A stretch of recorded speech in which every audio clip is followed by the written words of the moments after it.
Hello, everyone. Welcome back to the BuckeyeHuddle.com signing day class of 2025 special with our recruiting capsules. We will be giving you guys updates throughout the day on every player that has signed with Ohio State in another very highly ranked recruiting class for the Buckeyes. Up right now, Philadelphia, St. Joe's Prep, very familiar high school football program for Ohio State. They've done well there in recent history, and they were able to tap in there again twice, actually, in 2025. We are talking about running back Isaiah West, four-star running back. West was a Kentucky commit early in the process. Carlos Locklyn comes in, really wanted Isaiah West. That was a guy he pounded the table for, and they were ultimately able to flip him. I believe that was over the summer, and part of their kind of big summer rush there. And, you know, Isaiah is a player who brings a lot of good things to the table, which we'll get into in a minute. But Kevin, just this one feels like this had some Locklyn fingerprints on it, because we weren't talking about Isaiah West nearly as much before Tony Alford left. No, this was definitely a Carlos Locklyn special, and it's not a matter of that Locklyn was looking down the list, further down the list to get Isaiah West, but you identify backs that you think might work, and Tony had one list and Carlos had a different list, and Isaiah West was on Locke's list. So, I think that this is when we've talked about Bo Jackson in the past, and Bo Jackson obviously was like on everybody's list. That one really was a no-brainer. So this is the first referendum on Locke the recruiter in a lot of regards, of him maybe deviating from what Ohio State had kind of looked at. And there will come a point very soon of where what Ohio State had previous looked at doesn't matter, because Locke will be in the program for a couple years and it'll be all of his evaluations. But I think that when we're going to put the tape of West on here in a second, really talented player. There's no way he would have stuck with Kentucky, in my opinion. There's just really no way.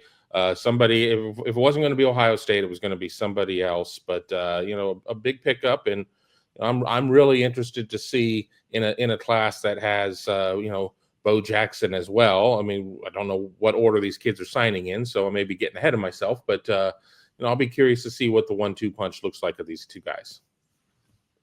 Yeah, and go ahead and run the tape. I was able to watch Isaiah this season in a season opener. He's always been known as a shifty, guy with some home run hitting speed, and I saw glimpses of that. Obviously, St. Ed's did a really good job against St. Joe's Prep and was able to win that game. So the holes weren't always there for Isaiah, but you could see the burst, you could see the explosiveness. He definitely has all of that. Definitely has great feet, quick feet.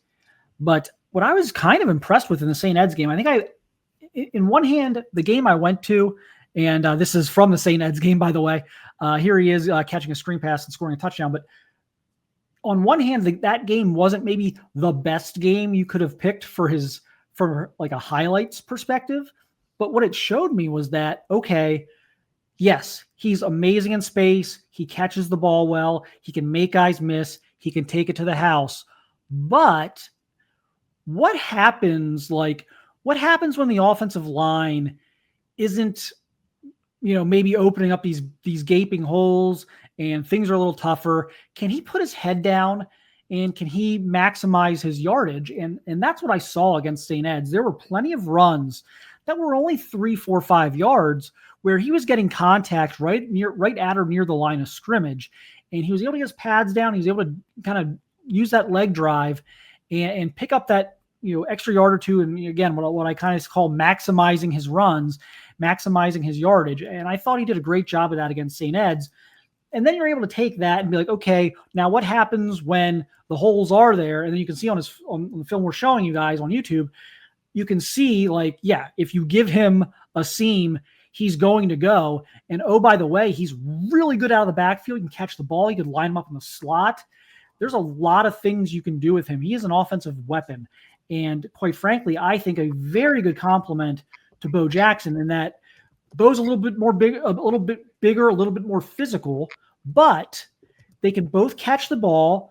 They can both kind of play in just about any situation, very much like we can nitpick the little differences between Judkins and Henderson, but Ohio State doesn't have to drastically change their offense or their play calling when one is in the game versus the other. That is kind of how I view this tandem.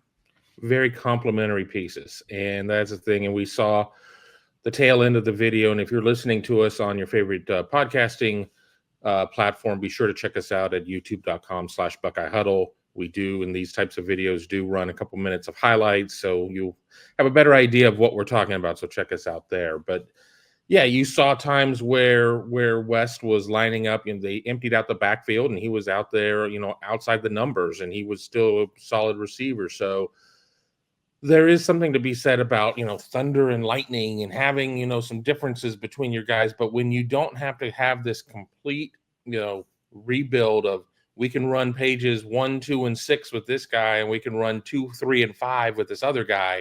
When you can run the same thing, that's, there's something to that when you're trying to play tempo, when you're not having to sub guys off and then have them slow everything down to let the defense match you in turn. I mean, I think all of it is very, very important for Ohio State to, not have to have as wide of a playbook to make sure that it's utilizing what everybody does. But, these are two very typical Ohio State, running backs that we've kind of talked about. And I think Isaiah West, as I just got to watch his tape for the first time in a while, I think he's going to work out well. And, if Locke likes him, it's not going to let him up from getting yelled at, because Locke yells at everybody. That's right. And yeah, so again, not identical. Bo's a little more physical of a runner. Isaiah's a little more of a space guy, but they can Bo can play in space and Isaiah can run between the tackles. So they're interchangeable, not identical, but they're interchangeable. And so I think that'll bode well for them as things have for the Judkins-Henderson combo. But this was, I think, important to also keep that St. Joe's prep pipeline rolling. You get McCord and Harrison out of there. Now you've got West and Roy. That's a program that's not going anywhere. There's going to be a lot of talent coming out of the program. We've got Jet Harrison coming up. Had a great freshman year. They're raving about him at St. Joe's. So just when you can keep your hooks into these types of programs, I think it's always important. And they've been able to do it this year on both sides of the ball at positions of need in this class. And so there's some added benefit here that goes just beyond the type of player Isaiah West is. No, I agree. I mean, having your out-of-state pipeline schools, and sometimes it just you're not going to get every kid from St. Joe's, just like you weren't going to get every kid from St. Thomas Aquinas down in Fort Lauderdale, or you weren't going to get every kid out of IMG. IMG is nobody's pipeline school, I'm convinced there. Ohio State kind of needs to have players stop going there, though, because then they kind of drift off into the ether. But yeah, I think it's an important thing to do, because you know how they're being coached, and there's a consistency to that. And if the consistency is what the coaching staff has done, and then you go down there and you see some kids giving it their all, and some that may be ham and egging it, that maybe, all right, this is the difference between the kids. And I'm not saying anybody in particular. I'm just saying, all things being equal, it's a lot easier when you're familiar with the school, which means you're familiar with the competition, which means you're familiar with the coaching and the development. What's the strength and conditioning program like, et cetera, et cetera, et cetera. All of that is very important. And there are a lot of schools out there that have, out of state programs like that. The team up north certainly had one in Baltimore that, that Poggi was involved in, and everything else. I mean, so it's a good thing, and everybody may sit there and still feel, yeah, but what about this guy we didn't land, and what about that guy we didn't land?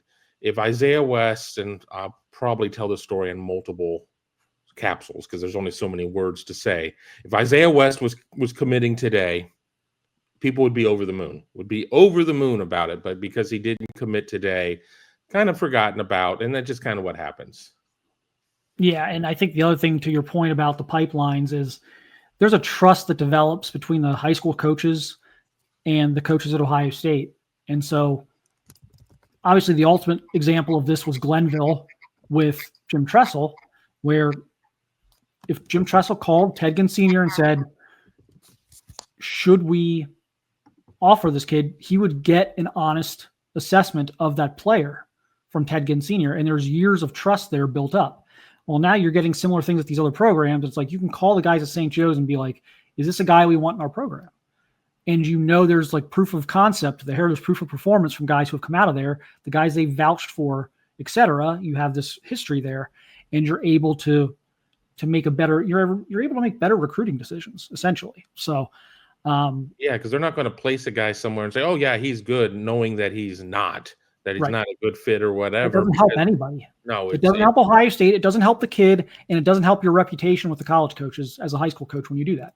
Right. So it doesn't help anybody to do that. I know people think that like all high school coaches should be trying to get all their kids to like Ohio State and Alabama, but that's not really the truth. You want them to be honest with the college coaches about what level they're capable of playing at. So this is another example of that here with the relationship they have at St. Joe's. But that is all for, I think, our Isaiah West capsule at this point. Check us out at BuckeyeHuddle.com for more. You can get $4.99 for your first month, which will take you all the way through the first 2 rounds of the college football playoff. And we'll see if Ohio State is able to navigate that. Join us on the premium board presented by Jeff Ruby's Columbus to go through the journey here the next few weeks as the Buckeyes participate in the first ever 12-team college football playoff. But again, we'll be here all day on youtube.com/BuckeyeHuddle, releasing these little 10 to 12-minute segments on every kid that signs with the Buckeyes today, as the Buckeyes are set to put together another really, really strong recruiting class here with the 2025 group. So thanks to everyone again for watching and listening, and we'll see you again very soon.